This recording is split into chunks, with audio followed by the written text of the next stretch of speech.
ஏற்றப் போகிறேன். ஒரு உயர்ந்த நிலைமைக்கு உன்னை கொண்டு சேர்க்கப் போகிறேன். காரணமில்லாமல் உனக்கு வலிகளை தரமாட்டேன். வலிகளை தந்தாலும் உனக்கு வழிகாட்டாமல் விடமாட்டேன்.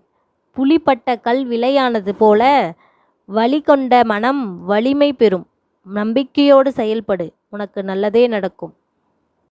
உன் உழைப்பு என்றுமே வீண் போகாது.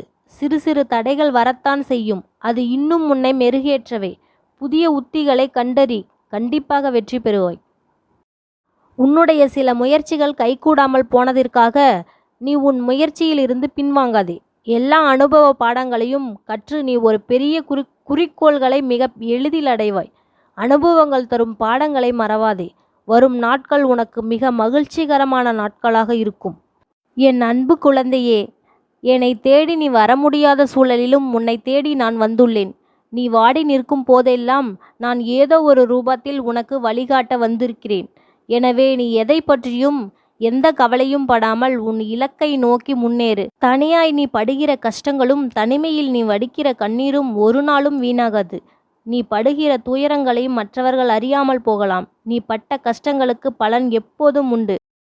என் அன்பு பிள்ளையே, யாரும் தொட முடியாத உயரத்தில் உன்னை உயர்த்துவேன். என்னை நினைத்து கொண்டு ஒரு வேளை நீ செய்யும் பொழுது உன் மனம் தூய்மை பெறுகிறது.